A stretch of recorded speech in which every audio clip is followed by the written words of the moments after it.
that's the nice thing about it, is that all the capitals in there, everything.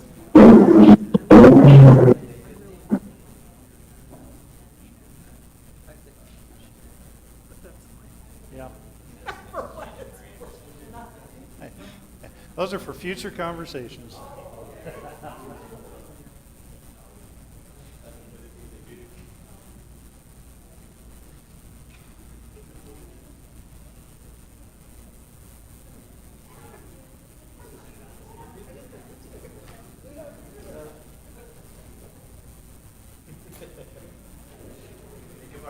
Good.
All right.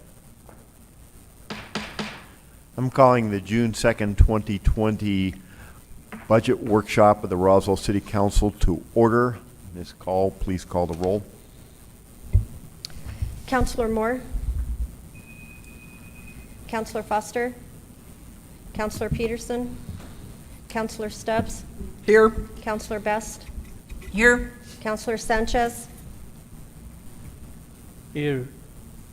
Councilor Robeck, Here. Councilor Perry, Councilor Kennard, Here. Councilor Oropesa, Here. Mayor Kintai. Present. Mayor, you have a quorum. Thank you. Councilor Stubbs. Mr. Mayor, I move to approve the agenda for the Tuesday, June 2nd, 2020 City Council Workshop as presented. I have a motion by Councilor Stubbs and a second. Now the vote boxes are not functioning today. And a second by Councilor Roebuck to approve the agenda for today's workshop as presented. Any discussion or debate on the agenda? If not, I'll ask for a voice vote. A yes or aye approves the agenda as presented. A no or nay rejects it. All those in favor signify by saying aye. Aye. Any opposed, please say nay. Hearing none, approved unanimously. Before we get started, I do want to share a few important things, I think, with this group and with ever whom is watching. Councilors, this is an informative meeting. This is where we are going to be educated on the budget the staff has put together. The council has the authority to make changes when we adopt the budget. However, I would strongly urge that if there's any increase in any particular line item that you believe needs to be made, that any motion to increase a line item allocation be paired with a reduction in another line item. Furthermore, I make note that nationally retail sales in the month of April were down 16%. This is separate from the collapse in oil prices, which has adversely impacted our region and the entire state. Our revenues are in serious doubt. We do not know by how much or for how long. And with that, I turn it over to Mr. Nebb. Mayor, City Council, thank you for joining us today. We're going to walk through the city manager proposed budget as required by the city code. I am to deliver you an annual budget that you can then consider. Again, make changes to as you see fit, but this will provide you with the starting point. Each one of you should have received the preliminary budget document, and so we're going to walk through all of these sections, probably in a fairly fast fashion with the numbers. We're going to spend a lot of time on the preliminary section of the budget, but I will direct your attention occasionally to tab number 1, which is the budget summary sheet. It has all the funds listed out there. It has where the revenues, what the amount of the revenues are, what the expenses are, and how the money moves through the system. Very important sheet, and it's a very good sheet to share with the public so that they have a clear understanding of what the budget is for the city of Roswell. I wanted to start the presentation off with this slide here. These are some recent budget headlines. And this is part of the reason why we're tackling this the way it is. These are all New Mexico headlines, and these have all been in the paper within the last 30 days. If you look at the one for the New Mexico's capital city forecast $100 million budget deficit. The Albuquerque airport expects a $31 million loss. This is the reason that we're tackling the budget. All of this is actually happening through everything that is happening with the state of New Mexico, and we're going to talk about our little piece of this. And so we'll get started with that. within the preliminary budget book, and you'll see that the format is a little bit different for those of you that are used to the book. We did try to create a very simplified layman's terms within the system so that everybody can understand how that money moves around. It's not the same as your checkbook at home. It's not just one pile of money. There are restrictions on different pieces of the money and what they can be spent on and everything else. So the preliminary budget book is broken down as the primary report. Then tab 1 has the budget summary, tab 2 is the revenues, tab 3 is the transfers, tab 4 shows a historical comparison of the personnel and operations. The tab 5 is a historical comparison against the capital. Tab 6 is the personnel list, tab 7 is capital projects, and tab 8 covers the financial investment program. I know that as people debate this on social media and everything, this has all the information in the budget to answer all those questions. If somebody cannot find the information still, I do offer up all of my staff in order to help answer those questions, anything regarding the budget and the process of what we go through.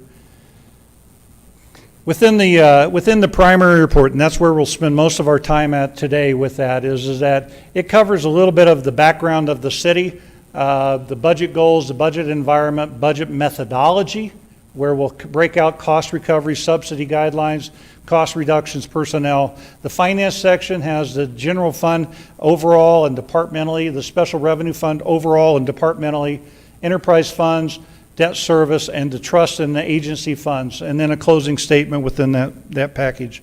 I will say that when we put this document together, because you'll notice some of the pieces within this budget are not normal for what we've done in the budget. Background of the city is a good example. That information in there, the introduction to what Roswell was, came from other sources. And I know that we're going to need to clean up some grammatical information in here, but that some of that was based upon older reports, and so we'll make those adjustments. But just want to make sure you know exactly what we're going to come through. Here's a listing of our budget goals. Essentially, it's to produce a balanced budget with an anticipated reductions in revenue and expense. Every year, the city of Roswell approves a balanced budget. Every year, we have it established by the amount of revenue to the expenses. We never have enough money to do everything that everybody wants. And I think that's something that needs to be understood, because it is the division of those fundings through the expense lines is what's important to this. And what the city council has tried to do is divvy up that money and protect those things that are important. There was a prioritization of system within there, but it was really to produce that balanced budget. Within that, there's 5 different initiatives for that: consolidating services, continue budgeting, building reserves, shift the service models to the expected revenue, develop a more comprehensive strategy in managing the projects, and establish a process that allows city operations to shift quickly in these uncertain times. I'll go over each one of these as we walk through the report, just so that there's a better understanding for everybody as to how each one of these were met. We had 2 significant events that affected us before we got really into the budget, and they're just pictured on there as well. The oil pricing in New Mexico, or worldwide, the oil pricing collapsed, and that had an impact on all of the work that we had for oil and gas, as well as the COVID-19 for the last month and a half, where we've actually shut down businesses that had generated the GRT that we actually survive upon. The GRT reduction for this whole next year, we have budgeted at 23%.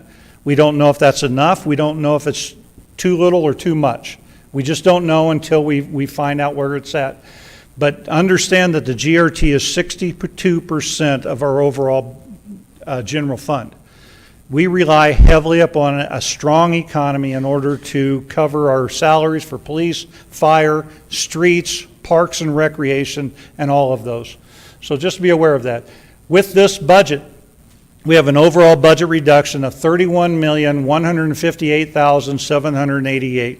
We've went through a couple different scenarios, but until we rolled all the numbers together, we didn't have a good number. We've jumped around from 33 to 35. We found that once we put all of the numbers together, the overall impact will be about a little over $31 million of a reduction in our expenses is how to balance out this budget. This question was asked as we were putting it together because we had met with all of the members of the Finance Committee individually at least some point in time through there. Some of them we've met with more often than not. But what is a balanced budget? A balanced budget for the general fund is when the beginning cash balance on that budget summary sheet equals the ending cash balance. So a lot of times the balanced budget is revenue to expenses, but for the state of New Mexico, they look at beginning cash balance to ending cash balance. And the general fund is the only fund out there that has to maintain a certain number of dollars for the reserves in case funds are no longer come in the way they're supposed to. Here's the budget summary. This is the overall budget looking at the beginning cash, the revenue sources, the personnel, the operations, the capital expenses, and the ending cash balances. And as I stated, that is a 24% reduction in the overall budget from last year in order to make the numbers work. And this is in the book as well too. And you can see these are the primary columns on that budget summary sheet. We did, in order to keep that number low with the 31 million, the City Council did agree, or at least on the critical infrastructure, City Council agreed on adding a critical infrastructure direct expense for police, fire, dispatch, and emergency services to the utilities, and that equated to $974,000. The indirect transfers, we did add some more additional dollars from the indirect transfers from our enterprise into the general fund, which equated to about $2.4 million. And just for an understanding of how important that additional funding into the general fund is, it staved off the 46 additional layoffs within that general fund.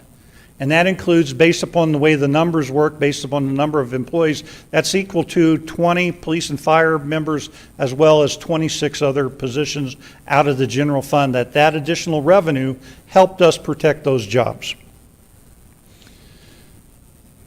This sheet is something that everybody likes to look at. It's only good for a snapshot in the time, but I will share this. This is a comparison from departmentally from the 2020 budget for total expense to the total expense of 2021 and the percent change within those two budgets. Now, the hard part about this is that you can't look at this as a whole because we did a lot of shifting. We've done some consolidation of expenses. We've moved some costs around within the budget, so the percentages are not overall. It's really hard to look at them individually. There is a 10.7% overall reduction of expenses from one year to the next for the entire budget. That's a good, strong number. All these other ones, we have to look back a little bit farther, correlate it back to, did we move any money to consolidate? Did we move any money out? We spent a lot of time on the road fund and the capital improvements funds, trying to get all the roads in under one fund, so that we could actually look and see how well we're doing with the roads. And so, but it gives you a good look at exactly what all was happening throughout the budget as we tried to make these numbers work. There's a series of service adjustments, and I'm going to walk through each one of these because they're important to understand. We did these in order to stabilize the budget and control the expenses. Some of them are essentially I guess, a guarantee from the city manager that as we present information to the city council, it would be done in a certain way. And then some of them are actually being done through the city council in a different way. So I'll address that as we walk through this. But these are I think there's like 14 or 16 items up here, and these are the things I want to make sure that you understand of as far as how we nudge the service adjustments. It is impossible to think that we can cut $31 million out of our budget and make things act like nothing ever happened.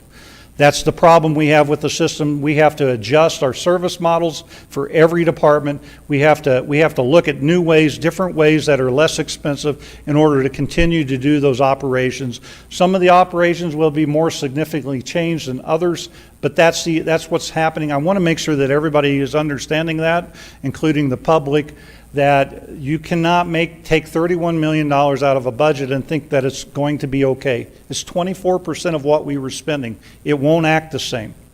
But we did a really nice job, I believe, staff and everybody else, trying to put together something that still provides high-quality service to the community, and it opens up the doors for some more opportunities as we walk through this. Cost recovery is going to be one of the big things that we talk about. So until or if the City Council decides to take another course of action, overall, when the staff presents fee structures, when the staff presents any information to you departmentally, we're going to start with an overall cost recovery of 50-50. And that just means that when we present information to you, it's going to be built within this system. And so this is an initiative of the city manager saying that when we prepare our fee resolutions, when we prepare for our recovery, I'm going to present information to you that matches up to a 50-50. Then it becomes a city council's action as you look at the fees, as you look at that structure. You're more than welcome to change that, but I'm giving you the starting point until you take other further action. And I'm hoping this helps a lot with where we're headed, because again, if you choose a service that doesn't have to have a fee, that's your prerogative. It is not mine. My prerogative is to make sure that all the services are provided in a high quality fashion. So the intent is to provide you with all the information. When we do cost recovery, when we start looking at these services, our cost recovery will range from 0 all the way up to 160%. There are certain services that we should charge more for so that we can give other services away for less. And that's the concept. I mean, just think about a gas station, think about the convenience store. When you go in there, you're buying candy bars at a premium price, you're buying pop at a premium price. They're selling gas very cheap. But all those other condiments, all that stuff that they're selling in the store has a markup on it. Go to the Air Center, go try to buy a sandwich or a pop at the Air Center, you're going to pay a premium for getting it at the Air Center. We're going to follow that whole concept and that whole model, is that certain services that we provide should be at a higher recovery rate, because that allows us to go back and provide better services for the poor, for the people that can't afford to get there. And so that's the balancing act of what we're doing with this. We did set a minimum cost recovery, or I set a minimum cost recovery of 70-30 for the museum, the golf course, and the zoo. These services are very important for the quality of life of the city, but they also have the ability to generate their own funds.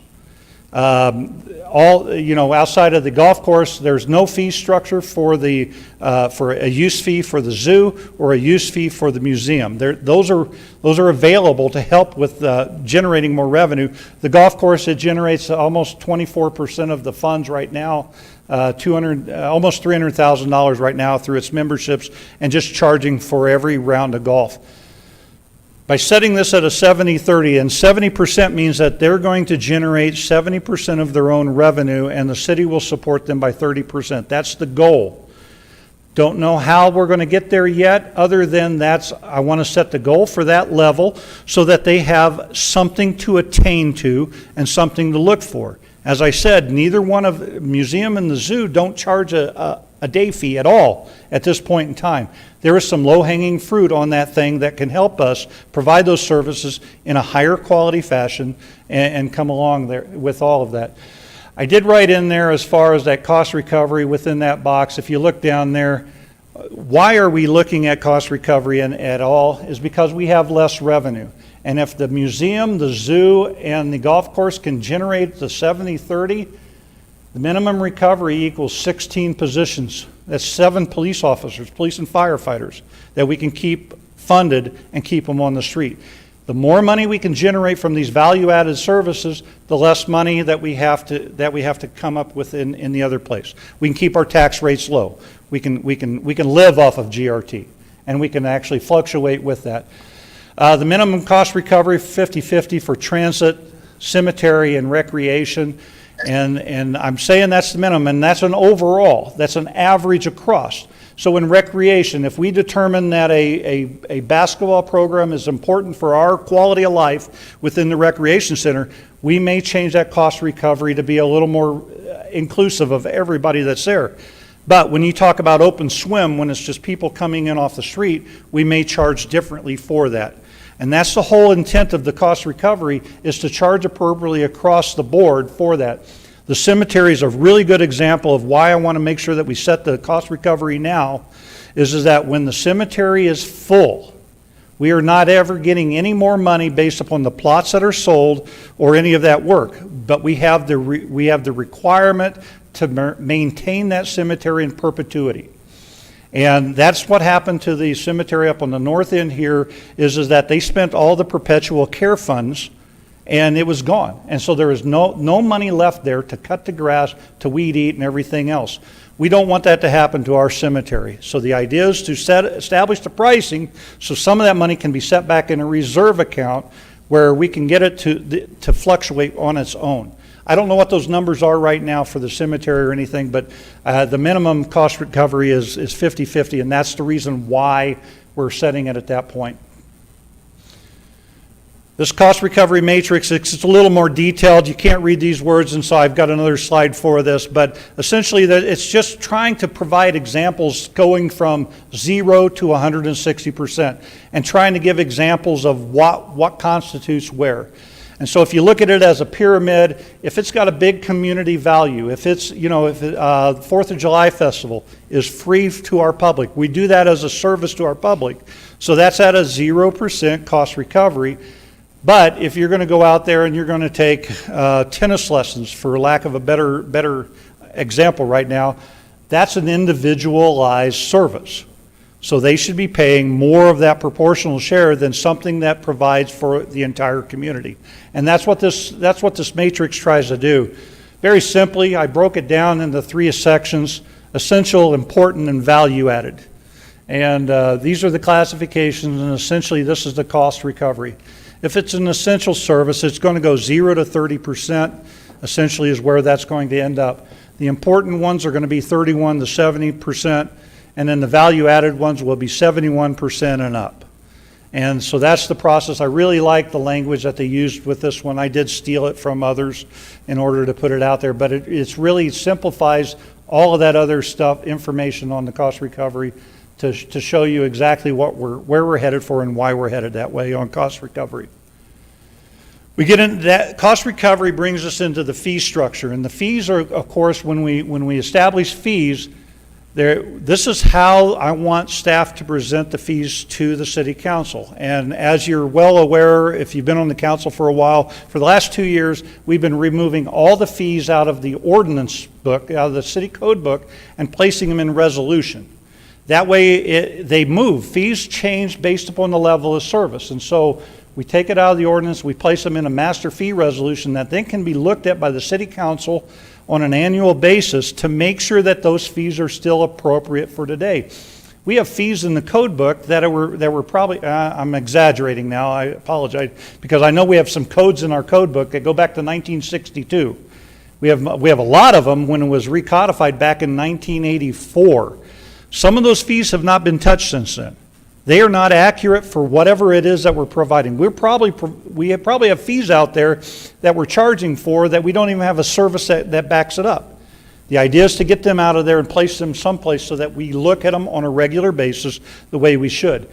But that'll be the thing, is that the fee structure that we implement from staff to the city manager and then to the city council will be based upon the cost recovery and based upon trying to generate the amount of money for what that service is.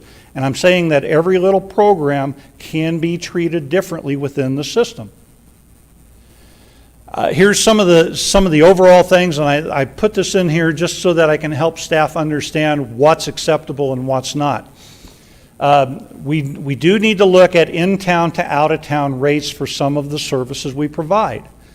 If you live within the city, you're paying a 24% premium out of your property tax to live within the city. So if it is a service that comes out of the general fund, there should be a correlating side that if you live outside of the city and you're using that city service, that you're paying at least the same amount as our residents do.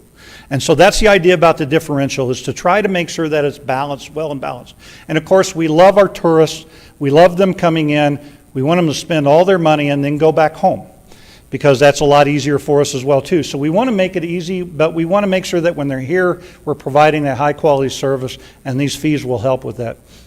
In order to offset that, and we've talked about this in general services over the last year or so, is to give free days or give a free week. The state parks do that as well too. They don't charge every day, but they do charge. But the state parks give a free weekend or a free whatever in order to have somebody else come out and experience. I would recommend doing that same system within the free days, but charging the right amount for the service and then providing those opportunities for those less fortunate. Established discounts should be provided for current military, citizens over the age of 65, and for family groups of 6 and more. That's where I kind of drew the line.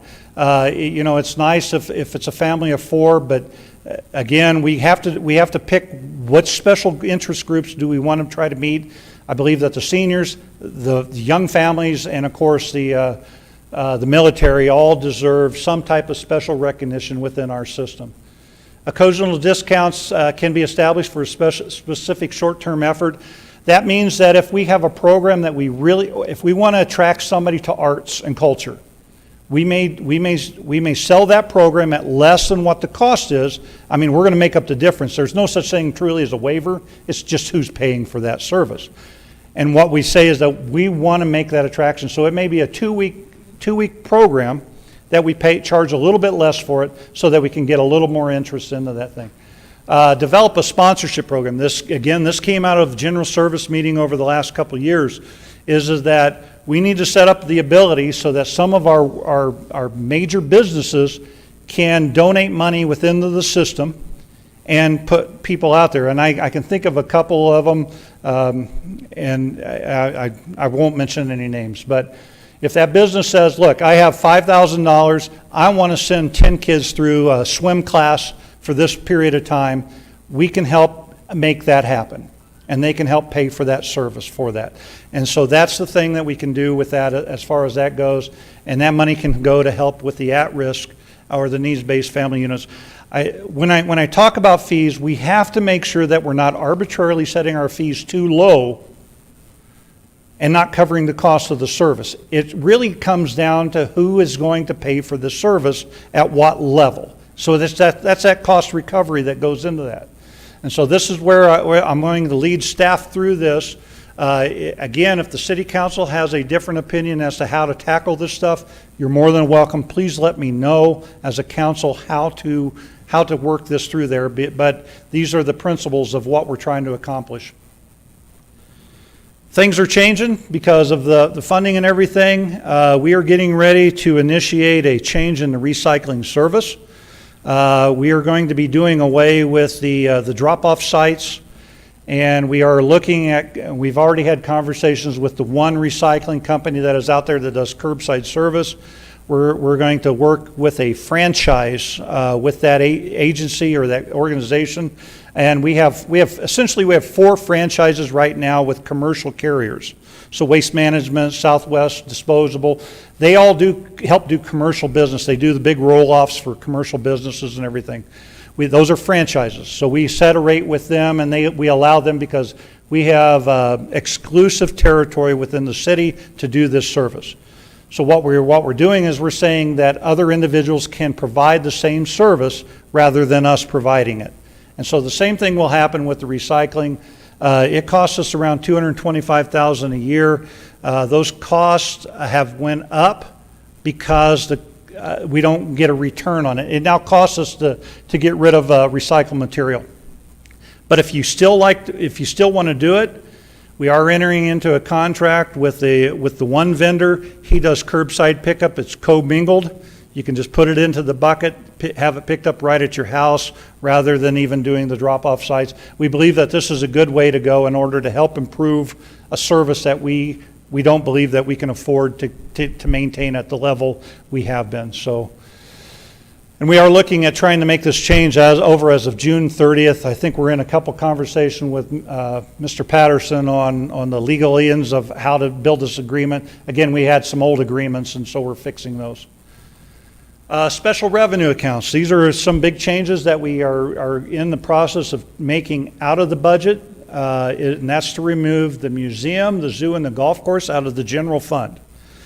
And by setting them up as special revenue accounts, it gives them the opportunity to generate their own money. If they're in the general fund, every dollar that gets created by a business in the general fund, 66 cents goes to public safety.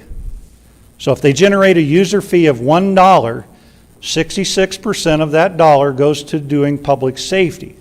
So what we said is that let's set these accounts up as their own. That way their user fees go directly to their operations, and we'll let police and fire utilize the property tax and the gross receipts tax within the general fund a little bit differently.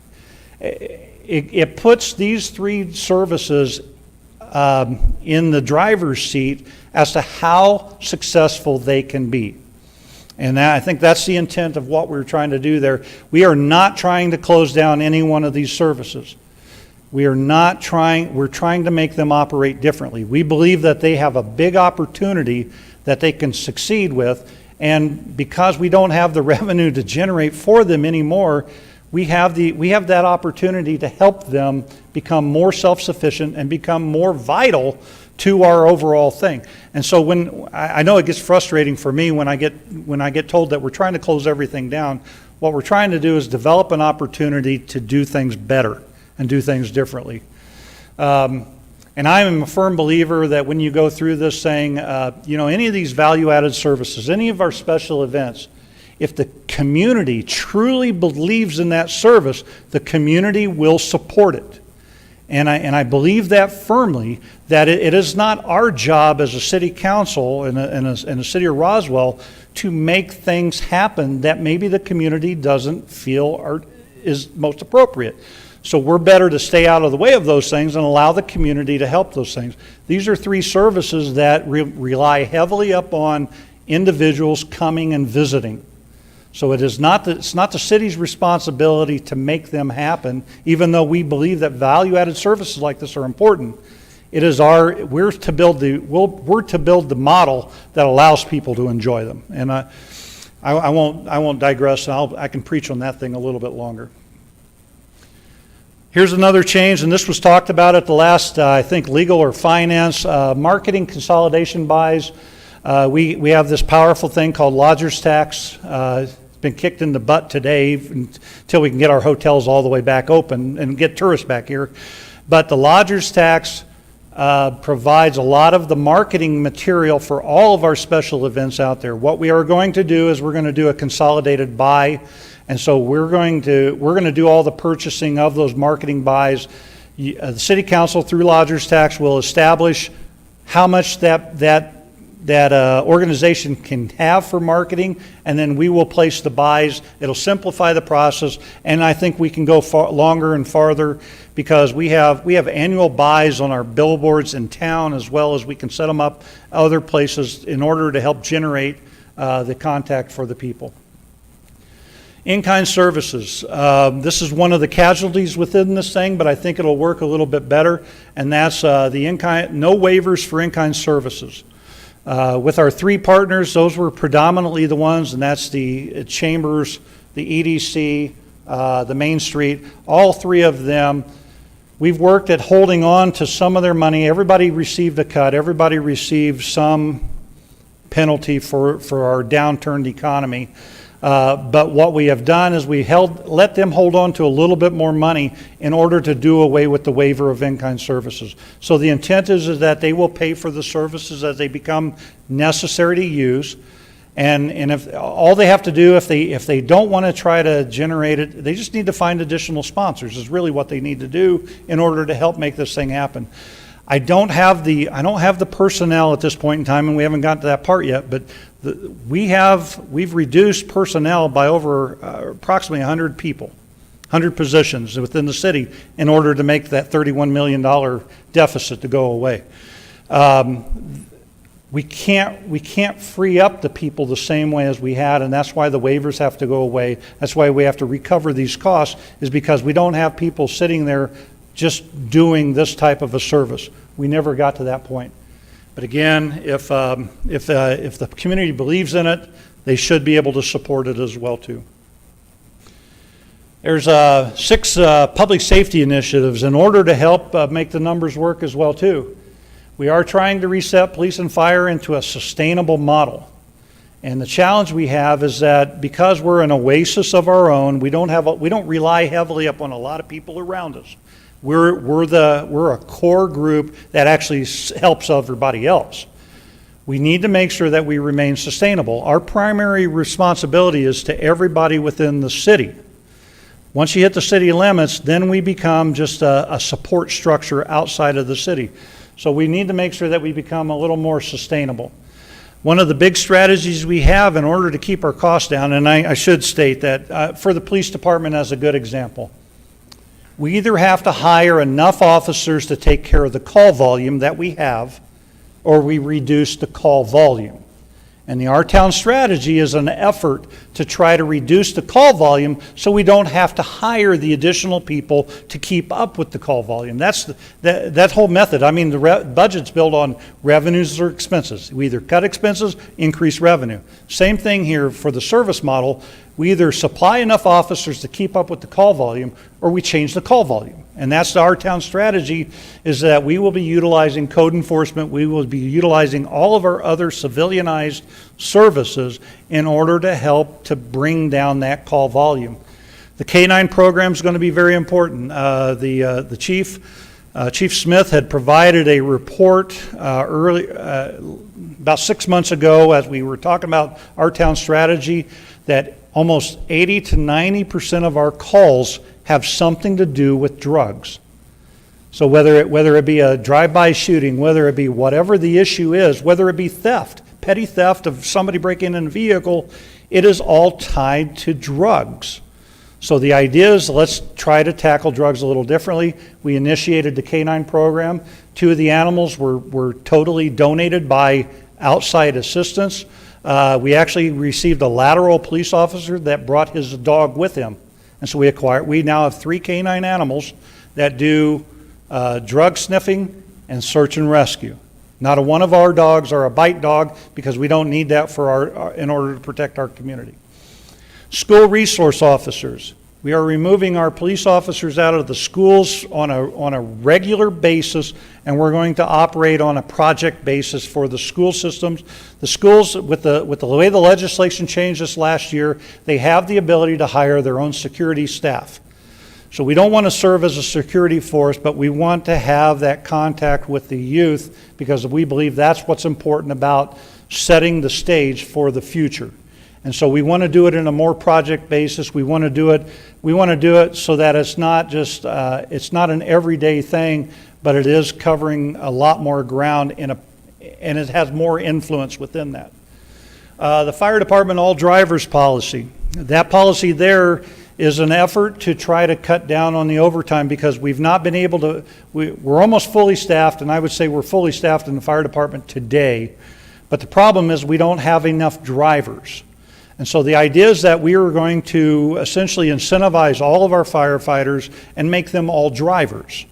And then it becomes a scheduling as to who's available when, and that's going to cut down on the overtime. Right now we have to bring in people that are qualified as drivers to come in and take an extra shift.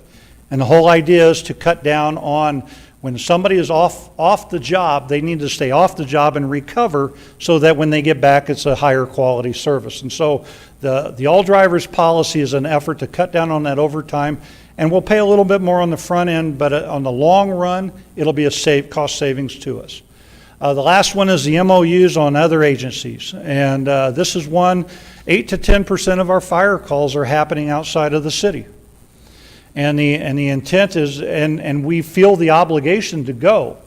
What we are looking at doing, and we've done a lot of research on this on the MOUs, is to establish exactly what can we recover our costs for, and then what should be done just because we're all Chavez County, just because we're all Roswell and everything else. How do we handle that? And I'll tell you that Sandoval County actually had a good ordinance adjustment that establishes how this is done. The federal government, the state government all recognize the ability to recover our costs within these MOUs. So we'll be establishing a different model over the next 3 years. We believe that will be a savings for us, because generally we don't rely on the help that everybody else relies upon, but we will establish a process that if anybody comes in to assist us, we will reimburse them the same way as when we help somebody else, we hope to be reimbursed as well. And so it's an equal system, and it should work very well for us. We believe that that'll go a long way to help our public safety initiatives. Capital projects consolidation. This is something that we've worked on for the last couple years, and we're almost completely done with it. We're excited about it. Is that we have got all the road projects in the road fund. So when you look at the road fund, you can see all the road projects. Capital improvements fund, that is all set up for general fund type capital. So we've got that one established. All the utilities have their own line item within the budget. You'll see that on that budget summary sheet. And we have all the capital projects there. You now have the tools that the City Council has needed in order to determine highest to lowest priority as to what's the most important at the time when it happens. And so this consolidation, it will help us in the long run, because if you want to add more to the streets, or you want to add more to a different project, now you know where that number needs to be, and then all we have to do is determine exactly where we're going to take that money from in order to take care of those priorities. Roswell Goods, and there is public notice going out to the public today. It's already out. We have $1 billion brand here in Roswell. We did a lot of work on our logos and everything else, and we are going to start essentially selling our goods with our copyrighted logo and all of that. We really believe that people want a piece of Roswell when they visit, or even if they don't visit, they really want to have an attachment to it.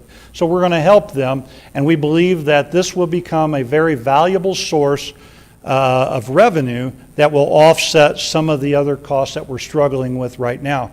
It does have the ability, we will sell retail and we will sell wholesale. So if any of our businesses in town that are selling T-shirts or any of that the souvenir type stuff, we can sell that to them in a wholesale level, and they can benefit from our brand as well.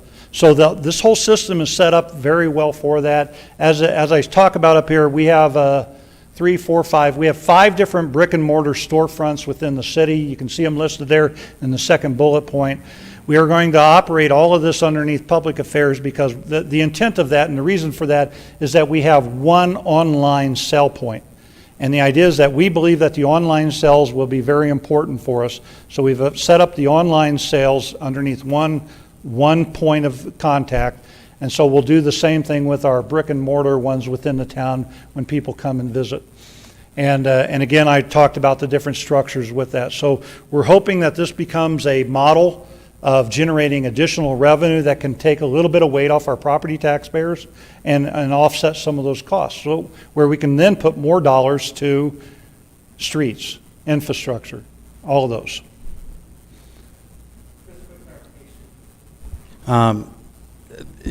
Was museum error left off this list, or was it left off on purpose? Oh, yep, yeah, that was an error. Museum okay. should be on there as well too, as they've got a good storefront. And I will say thank you for bringing that up, because that did trigger something else. So in the last year and everything, you've seen the Friends of the Zoo selling those little critters and everything else. We'll be able to help the foundation sell those critters as well, and because all it is that it's the cost of the product, and then it's a splitting of the profit margin as to what it is. Same thing with the museum. The museum will continue to sell the creative stuff along with certain types of our logoed brand. And all it is a splitting of what the additional money that's made, the profit margin off of these things. So yes, I'm sorry. Thank you for catching that. The museum is the 6th one there. Community Development Fund, and this is the fund that we rediscovered, for lack of a better term, and we put the we put some funds in it that were going to help the EDC to generate some improvements within for our businesses. It was a business loan program. We've actually moved all 3 of our partners into this fund. We've also added payments for the census, the ROAR, which is what we've already done, and when professional services for legislative needs are, then we've actually built a line that can cover those costs.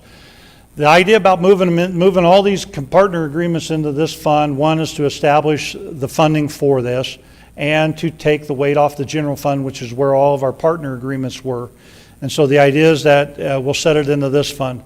And then I hope we've picked it out there. The census payment, for an example, we've been invoiced, and I've requested an invoice from the Hispano Chamber of amount of $25,000 to go to the Hispano Chamber for all of their effort in the census. And so that'll actually be paid out of this year's funding rather than next year's funding. But I wanted to show that as an example of what those funds are. And so that's what the Community Development Fund will be. It's going back to work for us is essentially what we're trying to say there. Incidental policies. Again, it doesn't stop with the budget and everything else. We are relooking at all of these incidental policies. Personal use of city vehicles being prohibited. We've allowed for certain personal use, like in police and fire trucks, because again, it's all based upon an on-call basis. And so the idea is that because we didn't know where we were going to be at with revenue because of COVID, we've asked everybody to park their vehicle and don't utilize it for personal use. We're going to continue to research that and figure out what else we want to do with that. We did park all the on-call vehicles for water, sewer, all those different services, so when there's main breaks and everything else, there is a little bit of a delay as to they have to go pick up the truck to respond to the call. But I don't believe there's been any adverse condition about it. I think we were over-preparing for incidents that didn't normally happen, and so we've just changed that model a little bit. We are reducing the number of credit cards. Credit cards make it easy for the system, for everybody to get the goods they need when they need them. The challenge is that it's very hard to regulate a credit card process because the credit card billing comes in long after, and so it shirks out the PO duties of the department. And so we are going to try to tighten that up because we want credit cards to be as a emergency type basis and not to forego the PO system within the city. Refreshments and coffee. At times we provide a lot of coffee, a lot of water for the public as well as the employees. We are trying to pull back on that. We're trying to change those models because again, if it keeps one more employee on the street, it's worth it for everybody to do things a little bit differently. And then reviewed to be and tightened up. Uniforms and logo wear, purchasing policies, vehicles, cell phones, travel and training policies, incentive and bonus pays. We had incentives in the police department that were never ever utilized. And while there's no cost to it, it didn't do anything for us either. If we're going to provide an incentive to bring in laterals or good quality employees, they got to be those policies or pay has to be utilized. Otherwise, it's not worth it. It's just mouth service, and so the idea is to look at that. Incidental costs do have a short lifespan. I mean, they're there for a specific purpose, and then they have a tendency to expand because it was easy enough to do it this way. We're going to go back and relook at all these incidental policies because we believe that there's some savings within there. One in particular will save us $29,000 out of the entire city, and actually right now, every dollar saved is a dollar earned for something else. Personnel matters. This is the big thing. We rely heavily upon our people. We went ahead and adjusted the salary scale for the 1.6% cost of living adjustment, and that's in our comp plan. So with the scale adjusted, so that just basically says we're keeping up with inflation as to what everybody's rate is. We did provide to the frontline positions a 2% step. Supervisors and above, all the way up to the city manager, did not receive a step increase for this next budget year. The intent was to keep the money down at the boots on the ground levels at the frontline people and provide them those funds in order to keep up with the inflation and keep going. We did consolidate 2 department head positions. We eliminated 2 positions and we consolidated them. So we have a fleet transit manager and we have a solid waste facilities manager now. So those changes resulted in about $200,000 savings within this budget. We have added in here 80 hours of furlough for all staff. That is 1 pay period for the entire year. What we have done is that we felt that the organization needed to go as a whole for this. Some of our departments will be able to close for a furlough Friday or whatever you want to call that. Our shift workers, we have to schedule them out. There was a question on this as far as the fire department, because the fire department actually work a different shift schedule than we do. The fire department is at 80 hours as well. 80 hours was so they'll get an oddball check whenever we do the furloughs, but we are trying to stagger the furloughs out so that it lessens the impact to the employee, where it's 1 day a month all the way through this next budget year, excluding November and December because of the holidays. So the idea was that we need 10 days for the furloughs. We have looked at and we have started the process of existing positions being reviewed for downgrading. Again, the levels are different from director, manager, supervisor, frontline individuals. It is all based upon responsibility. So as we change the responsibilities, as we change the service model, there are certain positions that no longer need to be at the level that they are. I will say that in most cases, this will not be a short-term savings. It'll be a long-term savings, because as we adjust people's grades down, we will move their steps accordingly so that we don't take money away from the employee, as long as there's room on the scale in order to do that. And in most cases, I don't think we have any graded position that will lower to a point where they would lose money or on either side. So that was the intent of that one. Voluntary severance of 35 employees to date. I believe we're up at 38 right now as of today. But we went through the voluntary severance program. We actually extended it up to 40 employees. Now, because it's voluntary, we can't control who's deciding to leave. And so there will be some backfilling of positions that will be necessary. I believe we're at 6 firefighters right now that have been on that list. We can't do without 6 firefighters. We need to put some of them back, and so the whole process will be to try to backfill. We do have a number of positions that left out of the enterprise funds, and that was part of the reason why we cut the enterprise funds by about 20% over in the enterprise, was to make room for these types of adjustments. And so we can move people out of the general fund into the enterprise funds and still allow them to maintain their job. At this point in time, I'm very proud of the fact that there are, even in this budget, there are no involuntary layoffs built into this budget, because we can move it. Mayor?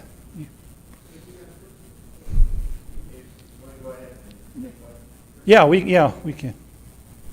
I've got two questions. On the existing position being reviewed for downgrading, are we talking on a temporary basis, and at some point, if the economy comes alive again, are you going to consider taking them back to the positions that they were at, the steps that they were at? The quick answer to that is no. What will happen with these positions is that we will change the responsibility structure. So unless we give responsibilities back to these positions, we will not move their grade back up. It is all based upon that, and probably the utilities is the best place to go with that. We have superintendents at central control. We have superintendents at line distribution. We have a superintendent at wastewater treatment plant. And then we have a utility director position on top of that now. So what we're doing is the utility director position will be the superintendent of our utility system. He has all the grades. He has all the certifications for that. We will downgrade all 3 of those positions to the deputy superintendent position, which fits more of that model. The intent is that we are going to push up to the utility director position more of the responsibilities related to the overall nature of those departments, and the deputy superintendents will become more responsible of just maintaining that portion of their system. Another example that we've done 3 years ago is that we When we added the captain positions into the police department, we downgraded the responsibilities of the sergeant positions. The sergeant positions no longer have the responsibility of discipline. They are coaches for our team. And so that structure, that change was to allow for the responsibility differences. We added the captains for the personnel responsibilities, but then we allowed the sergeants to be that on-site coach or mentor of all of our officers that are on duty. So the intent would not be to move anybody back up into a position that's not warranted. And so if the responsibilities are there, by all means, we will adjust accordingly and we'll allow them back. But if we change the responsibilities and they're not responsible for as much, then the downgrading will remain in place.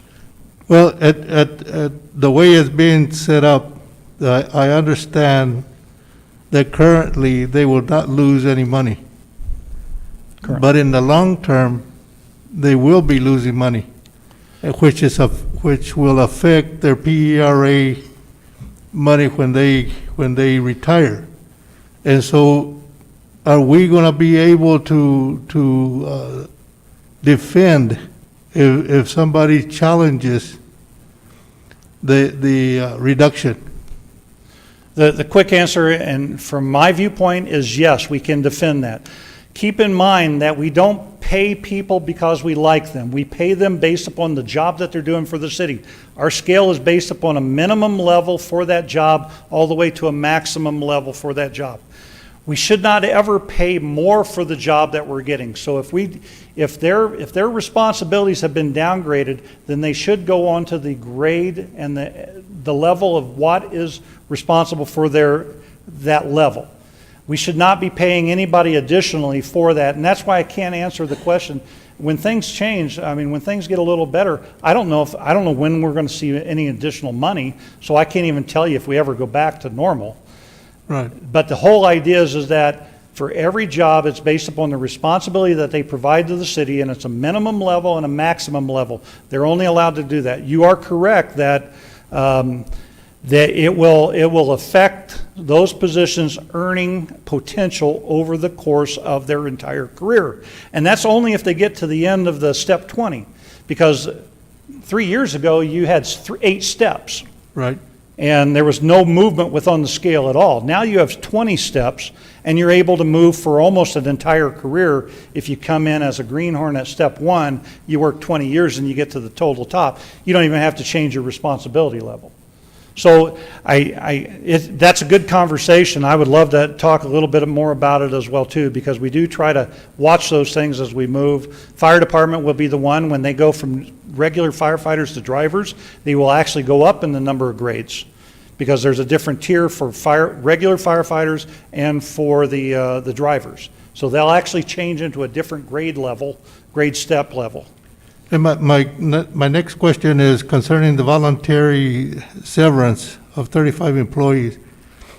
Is there any criteria that was set to determine who was eligible for it? Or was it all employees, straight across the board?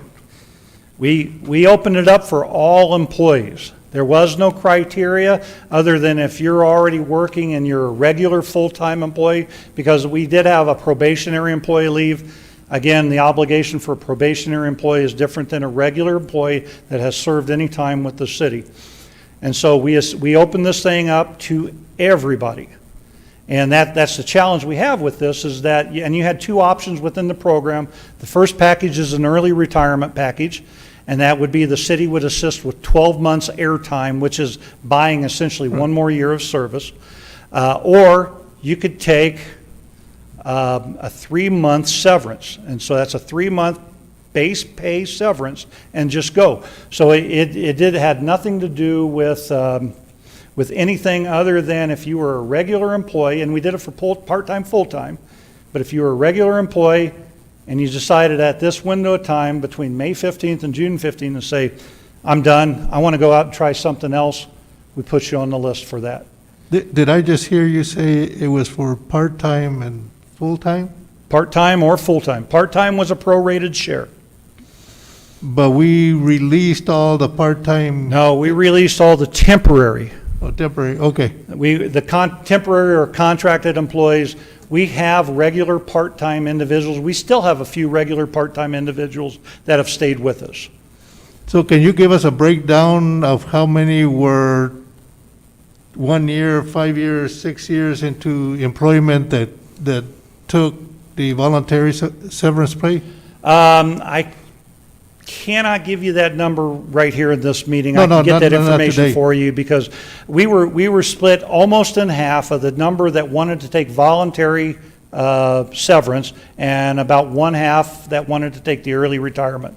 I would have to give you a little bit better breakdown. I would say that most of them had some tenure. We did have some very short-termers that left us, but most of them that left had some tenure with the city for that. But we actually had a couple family groups go together. So we've had 2 individuals out of the same family group go. Okay, thank you. Yep. We have a, I'm not sure if this request to speak, somebody test it for me just to see? It is. All right, counselors, I'm sorry I missed your signal, Counselor Orpesa. Let's go ahead. Oh, okay. Well, then I don't feel so bad. But let's go ahead and use the request to speak if you want, if they want to jump in here. and just wave if nothing else. We'll You catch it wave. one way or another, right? One way or the other. All right, go ahead, Mr. Last Knapp. part on this personnel thing, I want to make sure that everybody understands, and I reminded senior staff that until we get this budget done, all new hires are frozen. If a position leaves, we're leaving it open. That doesn't mean that, because as we talked about some of the transfers out of general fund into the enterprise fund, we may still do those, but we will not bring a new body into the system until we get this budget done, so that we know exactly what we have to work with. And so as positions leave, we're getting very creative about how to get the work done until we can get this budget system done. Because I will say that when we get outside of the budget, then we need to look at cost recovery. We need to look at all those different pieces as to what we're trying to accomplish when we add another position back into the system. Our goal all the way through this system has been to protect the people that we have as we go through that system, because we rely heavily upon those employees. And I believe we've done very well with that through this system. Here is a breakdown of the buyouts as far as the fund. And the first column, that is, of course, the fund that was affected by it. The second column is the buyout. So there was a cost associated with individuals leaving. And of course, the 3-month severance or the one year airtime, that equated to $510,000 in order to get there. I see the decimal point is like, it's got 4 decimals. So our budget reduction, this is our overall savings when we get out of this year, is $2.3 million. The first year savings, because we did do a buyout with all of that, we did all that, that's the 1.8. So we did focus on the middle number there. The 2.3 is the overall savings for the ability to build the budget, just so everybody understands that. And then here's just a full-time equivalent comparison from last year to this year, May of 2019, May 2020. The blue is, of course, the filled positions. The orange are the total vacant positions. And then the gray is the total contract positions. As of May of 2019, we had 641.5 positions within the budget. As of May 2020, we have 560.5 positions. We will eventually have to bring back in some temporaries and seasonals as we try to expand hours. Good example is the recreation center. We don't want to operate the pools in the evening hours with overtime. So we're going to have to adjust hours until we run out of people, and then we're going to have to figure out how to feed that a little bit farther. And so the recreation is just a good example of ones that when the pools are open, we need to operate. And but that's where our starting point is with personnel. This is the furloughs. I talked about that enough. And I will show you that, just the last statement at the end as we go through that. $1.5 million is what the total expense reduction in the overall budget. $1 million was saved out of general fund because we're so heavy with personnel into general fund. The use of one pay furlough equated to 22 positions not being laid off. That dollar amount equates to something. It kept 22 more sets of hands on the thing in order to allow one set of furlough. Now, the furlough has no impact on your retirement or no impact on your benefits. All it is a day, it's whatever the number of days off without pay, and they will not be working that day. But it doesn't change their overall number, so their para is safe, their retirement and their benefits are all still safe. It has nothing on that. That's why the furloughs are a very nice way in order to try to do that. And it saved 22 positions because of the furloughs and going together. We do have 2 planned studies for this year, and the first one is a rate study on our utilities and our solid waste. So the enterprise funds, we want to know if we're charging appropriately. We want to make sure that water rates are good. I mean, with the smart meter project, we saw an increase in revenue into our utilities. We want to make sure that the rate that is being generated is enough to cover our expenses. And so that's where we're going with the rate study for that. We also want to look at solid waste. And then we're going to do a rate study for the salaries. When we implemented the salary schedule 3 years ago, it was because there were so many complaints of our people's salaries not being high enough. We were not paying our police officers well enough. We weren't getting anybody attracted in to work for us. Fire department, police department, all the way up through the organization. What we heard from everybody, and we were in fights with the unions at that time as well too, that we need to fix our system. We fixed it 3 years ago. The whole system has now changed. We have laterals coming in for police and fire. We have people wanting to come back to work for Roswell. It did what it was supposed to do. The challenge is that we need to make sure that we're not over or underpaying for those costs. So the rate study, the salary study will come in and it'll look at our whole system and make sure that we are at 55% of the comparable cities. And that 55% was set by City Council, that when we look at all of our salaries, we want to be in this range of all of our comparables as a minimum. Because I would say that we have some departments that we actually have a little higher because that was a priority for us at that point in time. So 55% as a minimum for that. Here's the things that we still need to do formally. I presented a budget with the 3 special revenue counts coming out of the general fund. That work just wasn't done in time for the printing of the book. So this is how we'll present it unless City Council says otherwise. We did also have to split recreation administration because we wanted it to show the adult service, the adult center as well too. What the costs associated with that, because as we get into cost recovery conversations and all of that, we want to know what we're spending on that, on all of those things. So we went in, we're splitting that. Through this whole structure, we found that when you look at the expense levels from 1 month to or 1 year to the other, the municipal court actually went up in their number from last year to this year. Part of the problem with that is that we did a lot of shifting over there. Judge Susky is trying to put all those resources where they count, and so that caused a conflict when finance started logging all the numbers.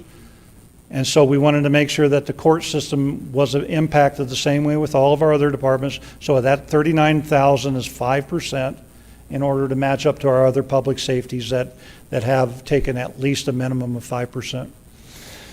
Consolidated funding for the general fund for IT, marketing, facilities. You'll see a movement by the final budget of moving numbers around. The total number for like the general fund will stay the same.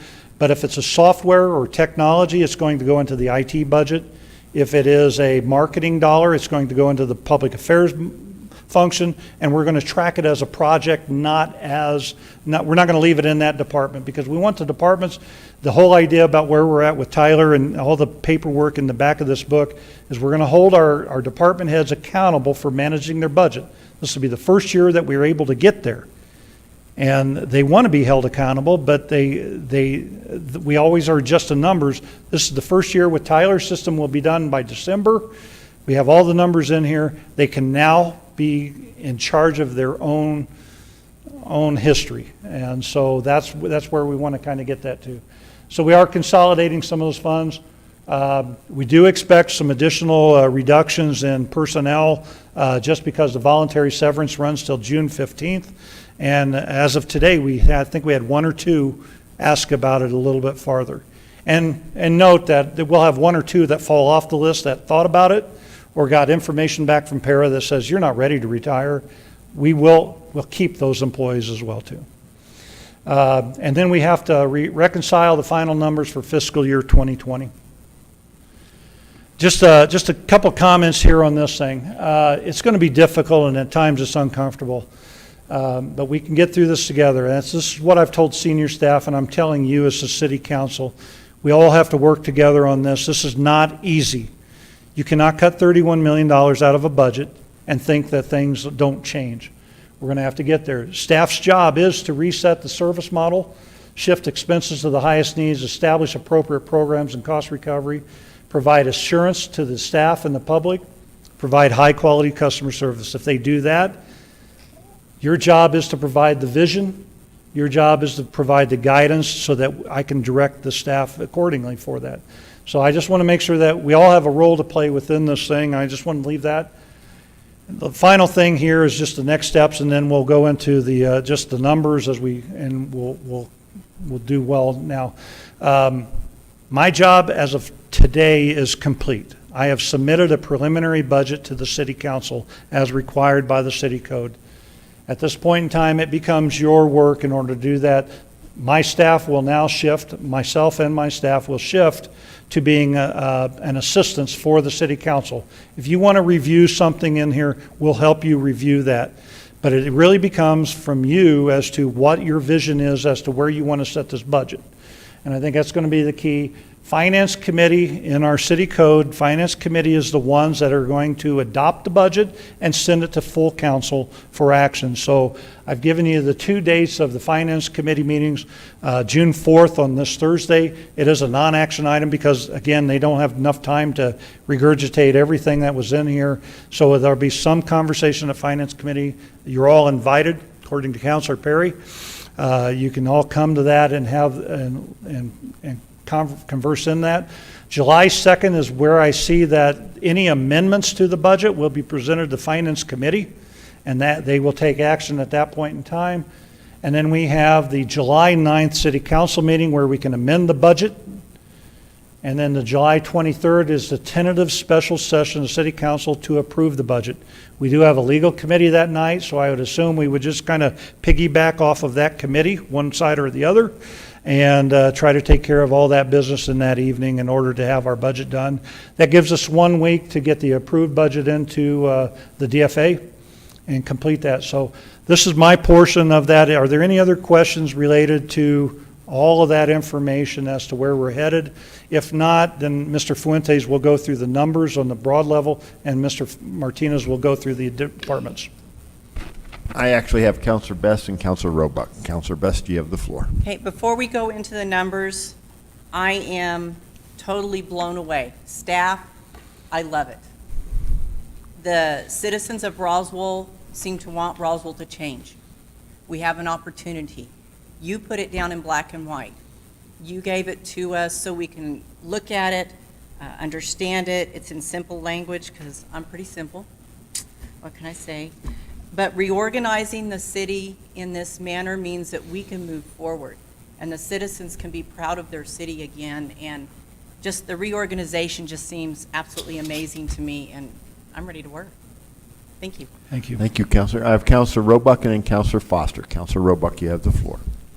Thank you, Mr. Mayor. I just wanted to just speak briefly because I've got to step out right now, but I have had an opportunity to review the budget extensively with staff as well as by myself, and I feel very good about the work that staff has done. Obviously, we'll do our part as City Council to work it through and see if we have any amendments for it, but I did want to say publicly that I do appreciate the leadership that, Joe, you're providing and that your senior staff is providing on this in this difficult time. You've given us something that we can really work with. And I do want to say, just for the record, that I do support this budget and your leadership. And I am leaving now. Thank you.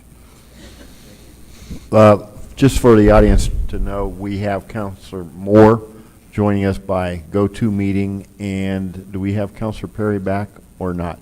Not at this time. So even though Counselor Roebuck is leaving, we still have a quorum. And now, Counselor Foster. But this is a workshop, so we don't even have to have a quorum in. That's technically true, but But okay. But what I want to say is I do value this. This is a lot of work, and I do appreciate it a lot. I mean, and I don't know how to say this to make it, and don't want to make this an insult, and it's not, because you're definitely not. But a good friend of mine used to tell me, an idiot with a plan is better than a genius without a plan. And we finally had a plan. I mean, really, I don't think 8 years that I've been on council, we get a budget, but there's no plan. And this steps through, and with some changes and some things that I think we've already talked about, and I think I'll bring up at the finance meeting. But I do like the fact that we have a reasoning why we're at these funding levels. We have a reasoning why we're doing these things. It's just, instead of just saying, this is what we have, this is what we did last year, so this is what we're doing this year, I like it a lot. Because, I mean, when we started the cost recovery program, everybody was up in arms because the city didn't value anything. And it's like, no, it's just, you got to understand the cost to the city every time you ask for us to shut down a street for a parade. And that this goes through and it shows us why we value things, and it gives us a way to explain to people, and I so appreciate it. So thanks a lot, Joe. Sir. all right. That exhausts my list. You want to proceed on? Yep, yeah, this next part shouldn't take as long. They're not as long-winded as I am, and it's all numbers, so it should be exciting, right? Okay. Mr. Fuentes. All right, Mr. Fuentes. Thank you, Mr. Mayor and council. So I don't have a PowerPoint slide, so I'll just refer you to the book, starting on page 20. And I just kind of want to go a quick overview at the high level on some of the numbers. As Joe mentioned, I think tab number 1 provides the budget recap of all of the budget and all of the different funds. But as you all know, general fund is the primary fund that provides a lot of the services that we provide to the community. So I just kind of want to give the highlights of the general fund and all of the departments with some of the changes that we've already made. And as you can see there on page 20, in the general fund, focusing on the fund, we anticipate we're going to have in the beginning cash balance of about $7.5 million. And as Joe indicated, it is a balanced budget in the general fund because, as you can see there, at our estimated ending cash balance, we're looking at 8.2. So we have done significant changes throughout the general fund that allows us to have that balanced budget. The revenue highlights, as you can see there on the graph, on the next page, we have seen the impact. We were seeing a steady growth on our GRT, which was good until both the oil and the COVID just occurred, and now we're starting to see that that's going to have a significant impact to our gross receipts tax. So we see a slight decline coming into the new fiscal year 21. To give everybody kind of visual of how much we rely on gross receipts tax, as you can see there in the pie chart below, we're looking at GRT providing a significant share of the revenue source. When you add that property tax, that is quite a bit of a share, closing in on about 90% of our GRT revenue, general fund revenue coming just from property tax and GRT. Moving on to the next section, yes. Counselor Benson. I have a quick question. When are we expecting our internet tax to hit? When, if I remember right, it's on the slide, ready to slide in. Councilor Best, the internet tax, we are getting a recurring payment from the state. I believe it's about $44,000 every month, I believe, and that will be and it is in the summary sheet, and when you look at the revenue tab, it's on the detail. There is a line there for the internet tax, and we get that, and we're only going to be getting that up until, I believe, this next fiscal year. And then the state will start distributing what the municipalities are actually collecting in internet tax to the communities. But for now, all the communities are getting a fixed amount for the next fiscal year. Thank you very much. Oh, Counselor Foster. And one quick question. With the reserve, or with our cash balance of 7.5 going to 8.2, but I also read in here that our reserve is going from 1 month to 3 months. So that's an additional, correct? Or is that Is just the correct. reserve? And for illustration purposes, because, you know, the spreadsheet is so large, I'll refer you to tab 1. If you look under tab 1, you'll see there the expanded, complete, full budget summary recap sheet. So on the right, you will see the ending cash balance of 8.2, and then you see the required balance there at $8 million. That required balance by DFA is 112, but however, we expanded that to give us the resources to be able to, you know, to provide for any sort of emergencies, and also even to set us in a good position going into the budget process for next fiscal year, 22.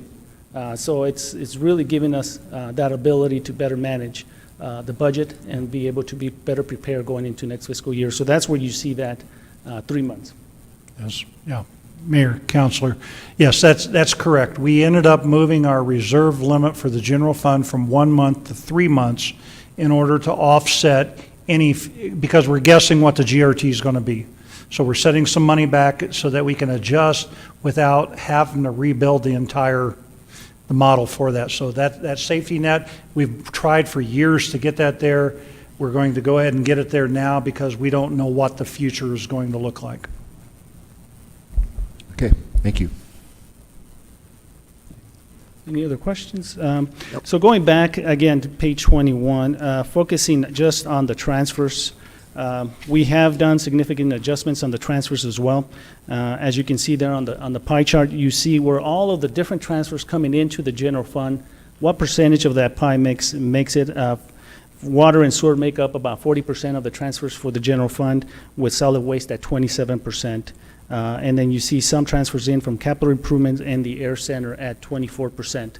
Again, the two significant changes that occurred is not only with just a regular transfer into the general fund, but also because of the additional implementation of the critical infrastructure that was approved by council, that increased the transfer as well. And so on the expenditure side, as you can see on the following page, so the following sections in the budget book, for those of you that looked at it, we kind of went into more detail just on individual departments, but without going in through each of the departments. Just the bar graph there provides just a kind of 3-year trend of what the budgets were in 21, 20, and 19. So as you can see there, obviously it was higher not only in personnel, as Joel kind of gave an overview of what we've done with personnel. It used to be a higher number. Now we've decreased that budget, and as well as operating expenses has been decreased as well. Capital outlay, we're no longer budgeting capital outlay. In the general fund, all of that will be budgeted for in the capital improvement fund. So we are coming up into the review process again of all the capital projects, which will be starting with the Finance Committee, and then it will go to each of the committees like we did last year. Review all of the capital projects for all of the departments, prioritize them, rank them, and then forward them to the full council for the development of the ICIP and the legislative priorities. So all of that will be forthcoming to the committees and the city council. So when you look at the bigger picture, overall, 81 question. Yes. Counselor Foster, no, go ahead. I hate to continue, but the page 22 shows the transfers. Does that include the 5% training that we approved at the last meeting, or is that going to be on top? No, that's already included in here. Okay. All right, thank you. Because the numbers in the pie chart is based on the recap, which the recap is already all inclusive of some of the action that's already been taken. Okay, thank you. Go ahead. And just recapping the budget in the general fund as a whole, now that we're focusing only on personnel and operating expenses. As you can see there, still, we do, biggest share of the operating expenses in the general fund is personnel. And as even with the current budget is at 81%, with 19% being our operating expenses. So at the higher level, that is just the general overview of the general fund. We have all of the departments listed in the book, As you can see, all of the other special revenue funds have their own revenue stream, as well as the expenditures in the enterprise as well. And I can certainly stand for any questions on any of the other funds, or if you all have any, we can certainly try to answer those questions for you all. Okay. Anything else for Mr. Fuentes? Nope. Okay. Thank you. Do you want to provide something? Good afternoon, councilors, mayor. Just for the sake of standing up, I guess. So on page 13 is just, it's a standard deviated over a 12 period time of what a 23% GRT reduction looks like. And so as you can see, we're actually built to where we can have a 50% reduction in our GRT from July to October and still maintain this budget. And I think that's a key piece to kind of tell the citizens, and as you go on and review the budget, that is what's possible at this point. And then we tapered it up with a 1.5% standard deviation point over the next 8 months. Okay. And one last thing is, for instance, in the departments for fleet maintenance on page 31, you'll see the historical allocation of expenses go down to pretty much zero. And what that is reflective of is that was a one-person department that went into transit at this point. And I'll stand for any questions as well. Any questions? All right. Mr. Nebb. Mayor, City Council, that kind of exhausts our part of the presentation. I believe that hopefully it met all your desires for what the budget needed to be. Got a lot of things covered within it, so we'll stand for any questions even after you leave here. Just let us know where we can help. And I believe that it'll be a good year. It's going to be tough. It's going to be hard.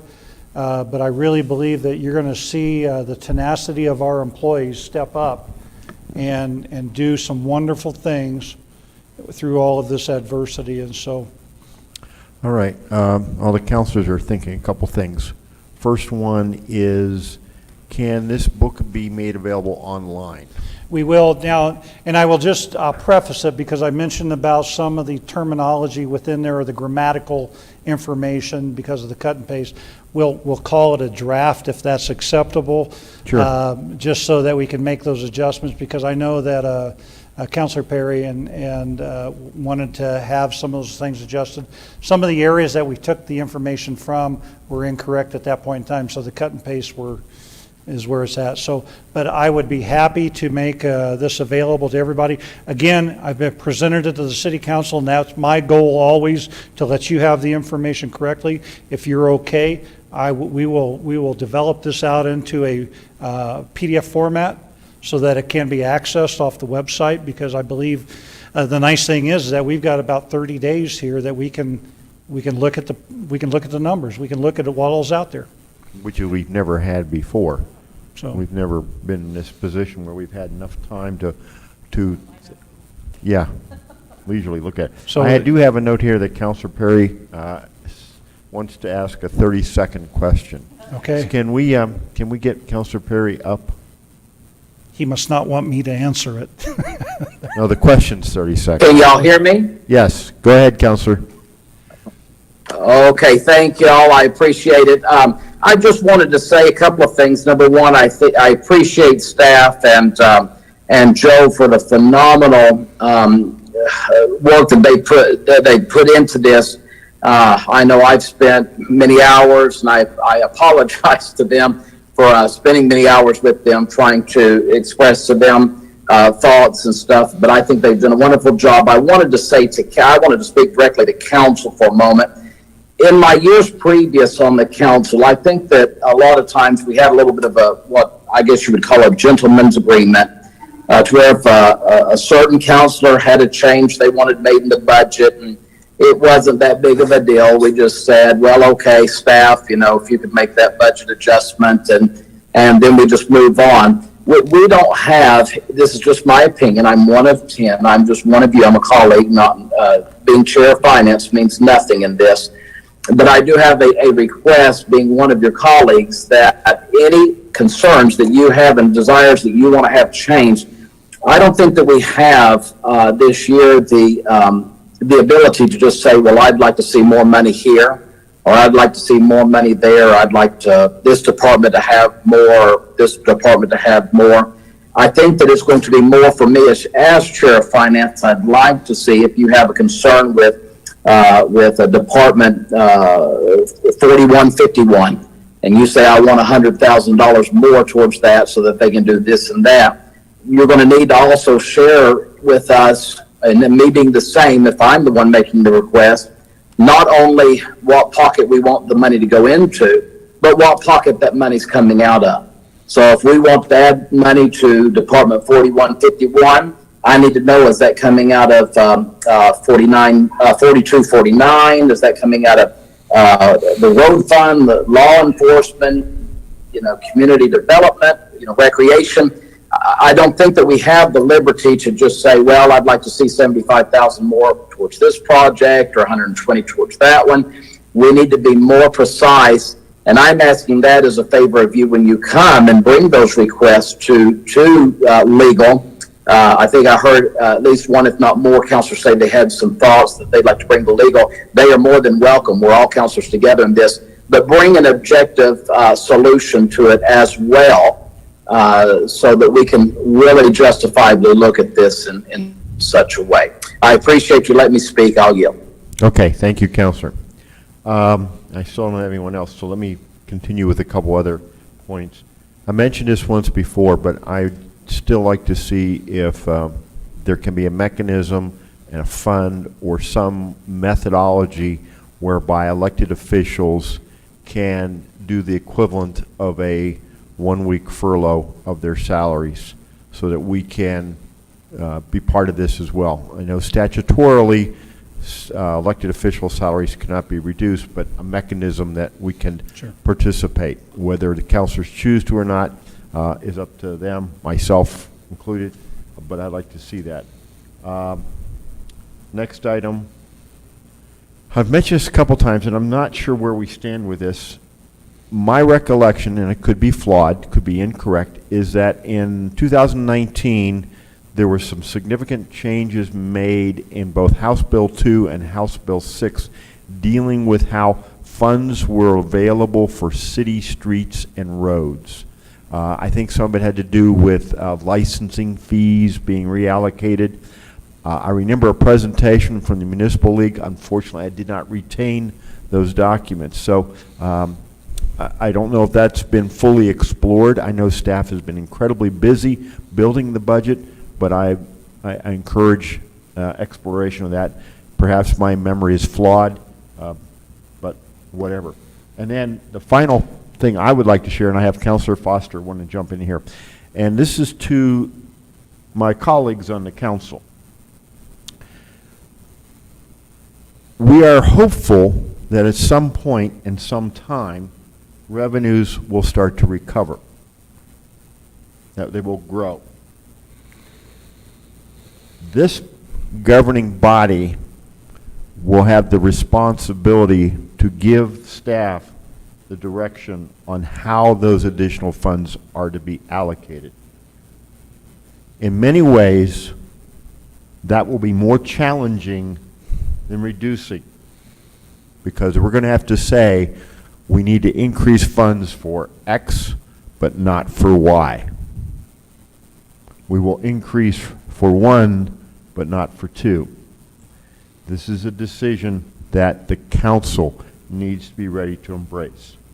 It is not something we need to do today or next month, but I would suggest you think philosophically about what needs to be the priorities. And I'm not talking specific projects.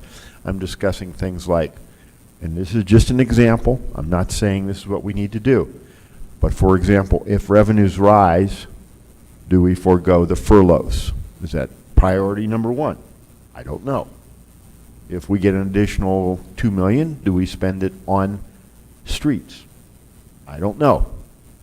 But those are the kinds of questions I think this body needs to wrestle with, not today, but in the future. And with that, I'll turn to Counselor Foster. Counselor Foster, you have the floor. Well, one of the statements I always said, we needed to, as a council, give up one paycheck is basically it, which we know as a council that's not a huge amount of money. But one of the things I thought that, well, one of the things I'm going to do is I've always said I was going to join the Friends of, or the Roswell Museum and Art Center's or Friends or whatever, or join their, well, that's $100 for a family, so that's even half of what would be one of our paychecks. And so there's other ways that we can go ahead and turn the money back to our city. One of the things, though, that then the mayor said about how are we allocating it, when we have this in place with the 70-30 for the three specials, if they raise their 70 up to a point where it's past what we're funding them presently, then we've got to match that 30. So hopefully that's where we don't have a decision. Hopefully they're all hitting that 70 or 80%, which that's one of those things that I have concern, because right now our museum is budgeted for this year at 18.8% cost recovery. Our zoo's at 2% cost recovery, and our golf course is at 63.3% cost recovery. So for the golf course to get to 70%, it's a minor step, it looks like. I mean, but they're doing it because we've cut their budget so much. But if they can get to 70 or 80%, that'd be great. But trying to get the zoo from 2% to 70, that's going to be the major step. I think it's doable. And one of the things eventually I'll be talking more about at our meetings would be maybe stepping it. And true, though, that there we're going to have to find funds to step it. But I think but anyway, I yield. Counselors, anyone else wishing to speak on this matter? If not, and I'm seeing nobody, so the intention is that we will have this available for review by the public online. However, if someone wishes to get a hard copy, they can do that by coming to City Hall or contacting the city clerk. Yeah, That's a question. We'll have to make a few of them up, and hard copies will be for sale. Okay, because we're cheap. Okay, that's fine. I just want to know. Yeah, we can make a hard copy for anybody that would like one. Okay, and the other point I would make for those who watch this, I'm impressed how many we've had this time, is that review this material, all the material. Feel free to come in and ask questions of your counselors or city staff or myself. Any of us are available. Just contact us at City Hall. Ms. Call. Mr. Mayor, Council Joe, I would just ask that anyone who does want a hard copy of this, if they would let us know in advance, because I know this is a lot of material for us to have to copy. Yes. And on the second note, Councilor Perry texted me and asked me to have you remind everyone to get out and vote.